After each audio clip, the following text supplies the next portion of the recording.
FAROUK.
Cesar.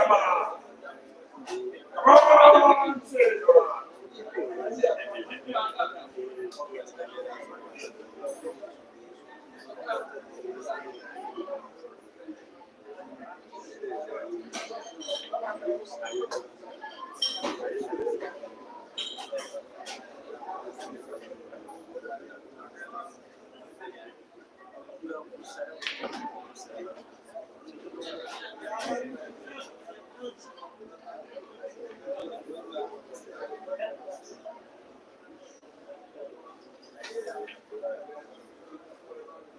FAROUK, kakati.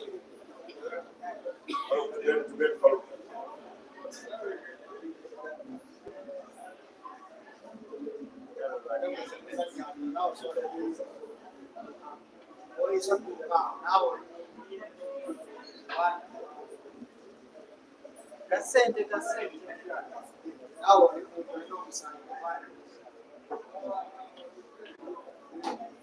FAROUK.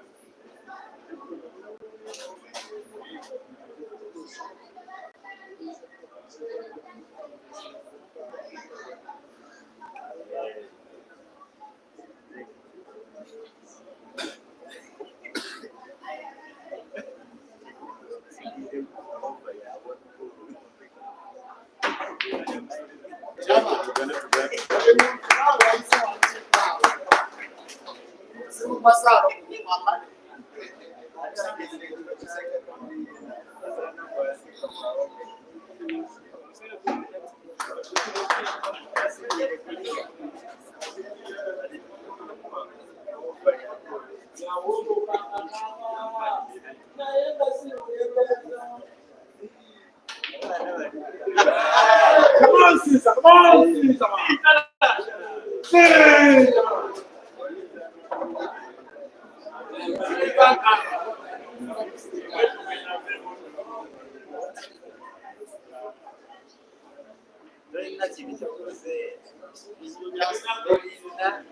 He's a FAROUK. Easy.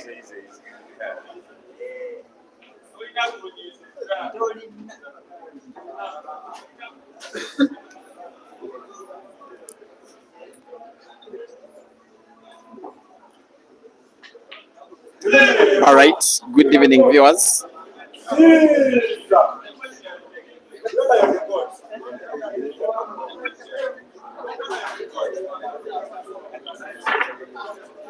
We are now into the last semi-final of this ongoing end-of-year competition organized in the eastern city of Jinja by the Jinja Pole Association. As our umpire of the day, the very senior umpire, John Naloka, officiates between Cesar Chandiga and FAROUK Mutumba. They are racing to 6 for a place in the final to take the guy who has just beaten Ian Kazwe. He's called Najib Matovo. The level at which he played that first semi-final, he could have head-started Tom Cousins and would still beat him. He has played the best ever pole I have ever seen him play to make that final. And if he plays like that, I think even Cesar can fall down in the final. For now, it is 1 for Cesar and 0 for FAROUK. Race to 6 for a place in the final.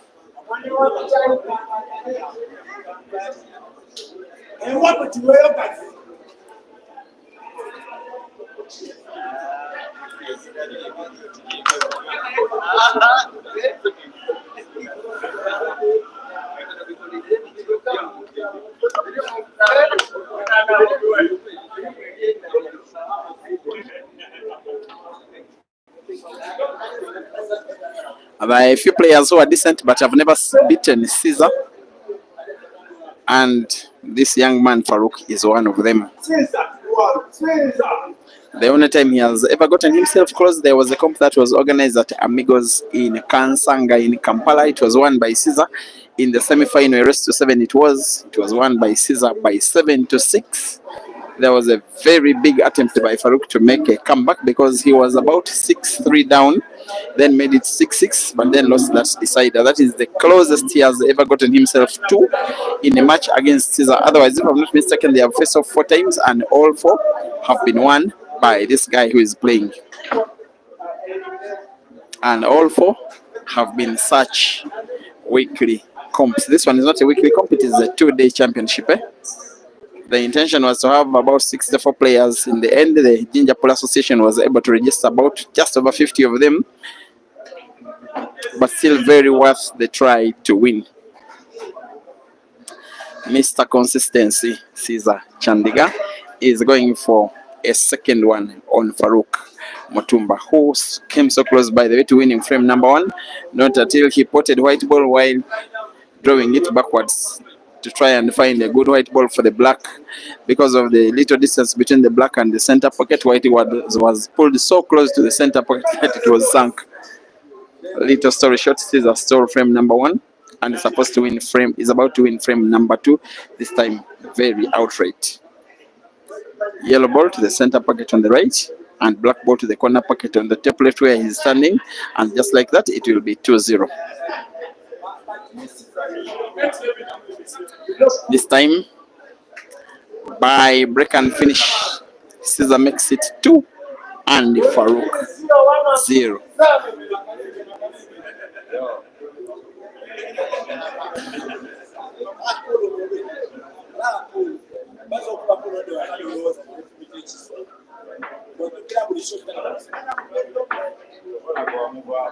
Mid-love, welcome to the stream. Namageda Carlos calling Cesar the champion. You want him to make sure, okay?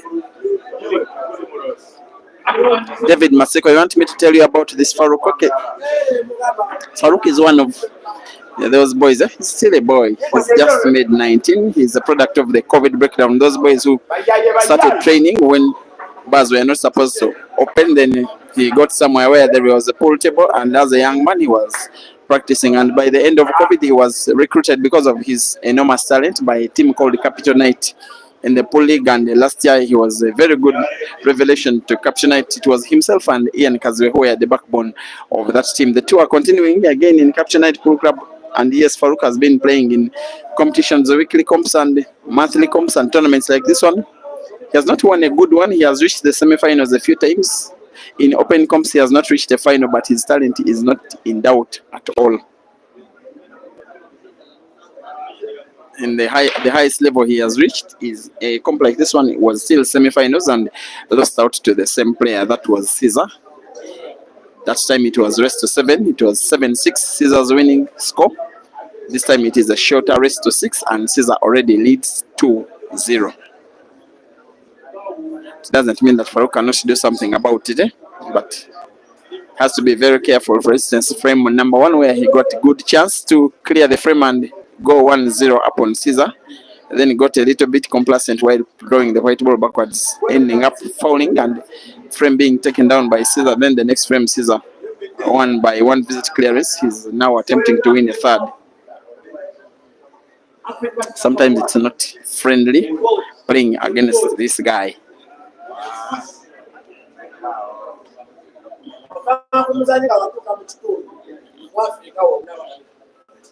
I've lost count of how many comps Cesar has been winning in Uganda.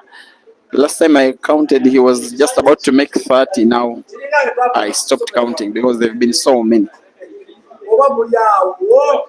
Many of them comps like this one, which he has been winning here in Jinja, in Kampala, in Mukono. Those are different districts. He has also won in Fort Portal, which is so many kilometers away west of where we are. Then he has also won in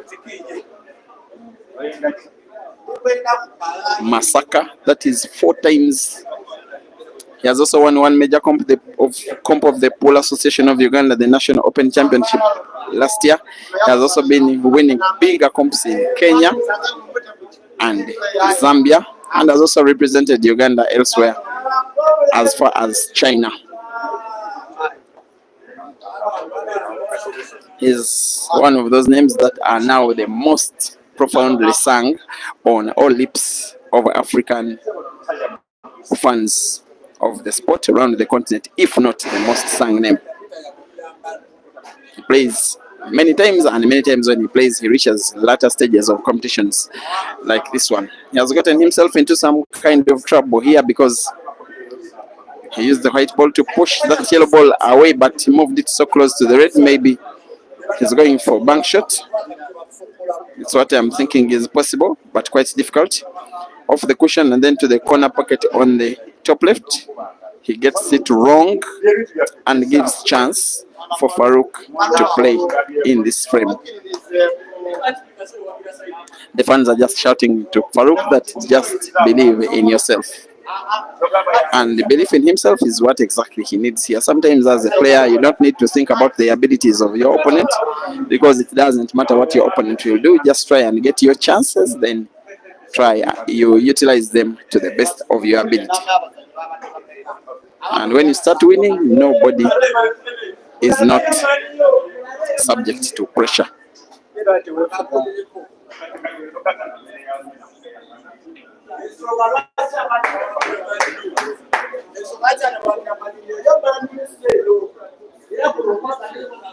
And for those just joining the stream, this 19-year-old young man, FAROUK Mutumba, is trailing 0-2 against Cesar Chandiga in the semi-final of the Jinja Pool Association end of year championship on this New Year's Eve of 2024. The very last time you are seeing competition in 2024, and the first time you will be seeing competition in 2025. Next year is as early as tomorrow. Same platforms. Matches will be coming live all the way from Masaka, which is about 200 kilometers, by the way, from where we are.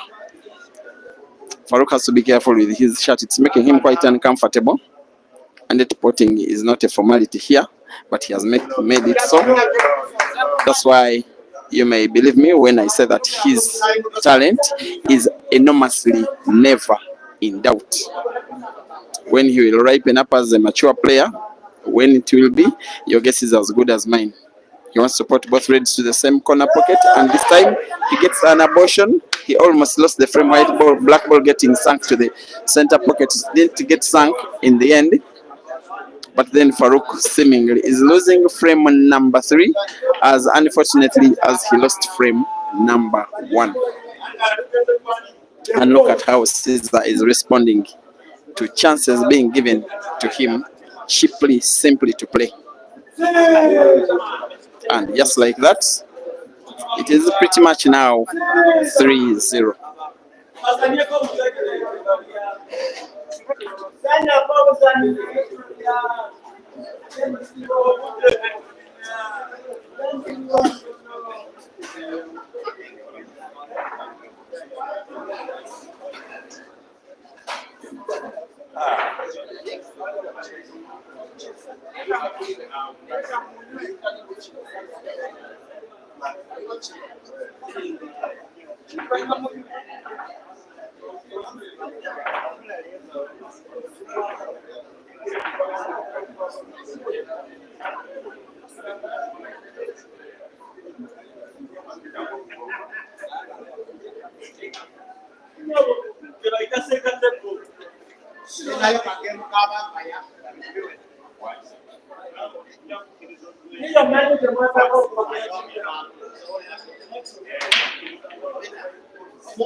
And for a neutral supporter, you may just want FAROUK to win this frame and maybe make the score a little bit more interesting.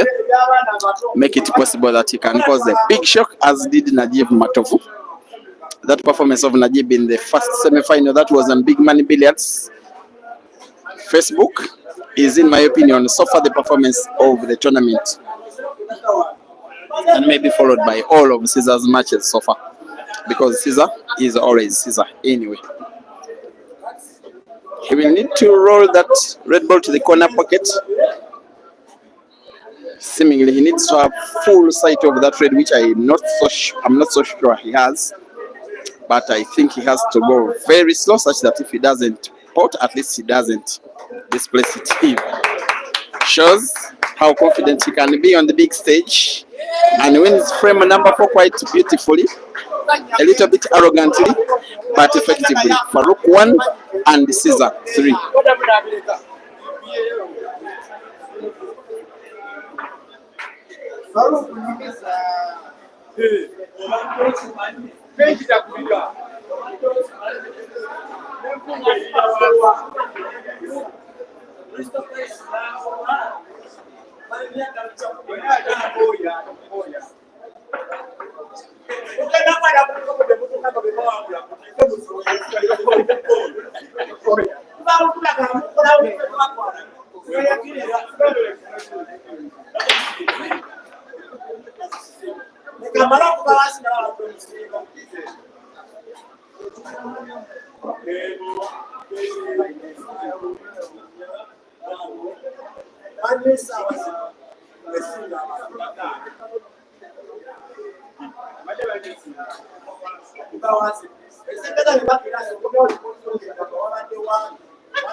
Come on, Cesar, man.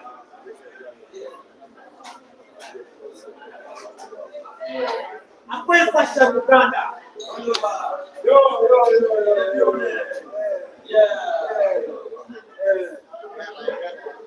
What's this? No, man.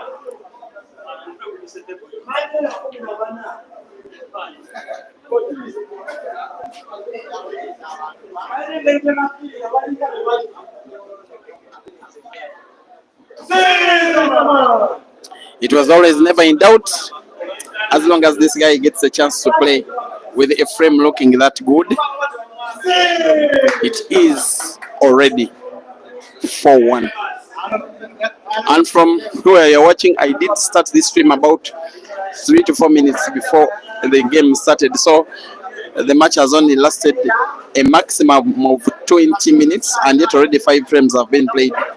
That includes time for lagging and then time for racking balls, as you see the umpire is doing. Already 4-1. Cesar in the lead. Already Cesar needs 2, and yet already FAROUK Motumba needs 5 out of the remaining 6.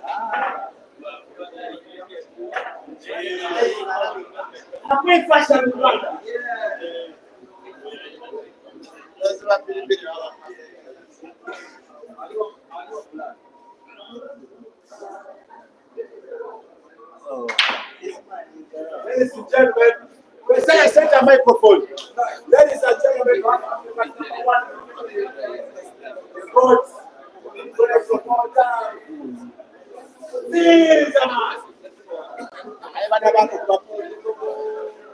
Why are you shouting Cesar's name all the way? Cesar is the greatest of all time. Africa's #1.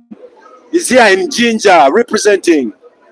He's already a member of Ginger family. He played with Ronze. Is it why you support him so much?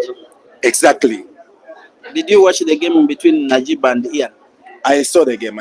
Did you see Najib's performance? I saw, but Cesar is better. It's far better than Najib. Okay, if Najib beats him, I'll be coming back with the microphone. Don't come back. Don't come back. But I'm just that guy is making too much noise and only chanting Cesar's name. And is now making more noise, especially against FAROUK's fans. He says that for them they cannot make English interview. But Cesar has not made the English fight ball here. He has found a way to get himself snookered, something that happens quite rarely. Rare opportunity for FAROUK Motumba maybe to steal frame number 6 away from Cesar. And after Cesar finding his red from the cushion, he has to do it first. FAROUK. Sometimes a semi-final is a very long time when, as a player, your opponent is Cesar. I believe that by Farouk's Q action, he will be attempting snooker here, hide that right ball right behind the yellow and black, which he does. It looks like a perfect snooker, but finding the angle is a little bit of formality for a player of Cesar's level, especially using. He's going for a rather more difficult angle, but with the same result of the shot. Farouk is being denied the two shots he's working hard for.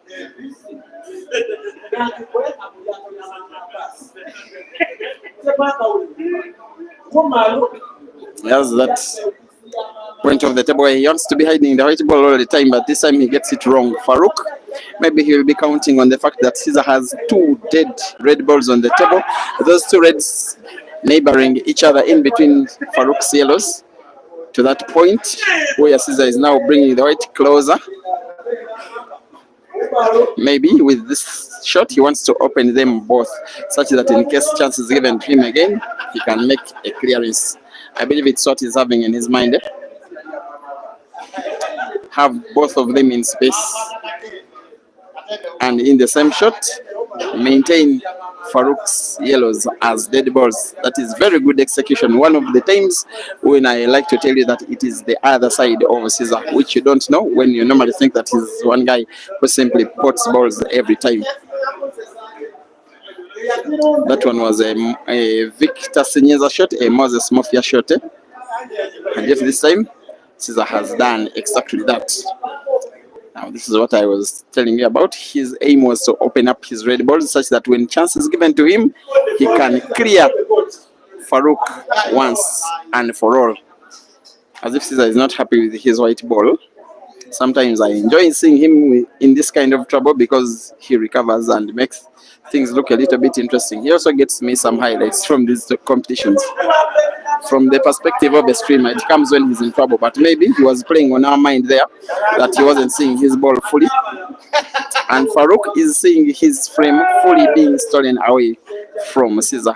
Farouk tried the defensive aspect of the frame of the game in frame number 6, but even then it didn't come to pass because it has gone the way of Cesar, as four previous ones have. As Farouk gets time out for the first time in the match, it is 5 for Cesar and 1 for Farouk. Rest to 6. Farouk needs 5. Cesar needs 1 out of 6.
The thing I love about these players that sometimes even in a losing effort, like Farouk seemingly is in, he gets chance to show us his very good qualities. And I just want him to stay grounded because the best of him is yet to come. In 2, 3, 4 years, he will be a beast for his opponents. He has been so complacent there. And the way Mr. Cesar normally responds is always one route. Farouk knows that his opponent, his tournament has come to an end.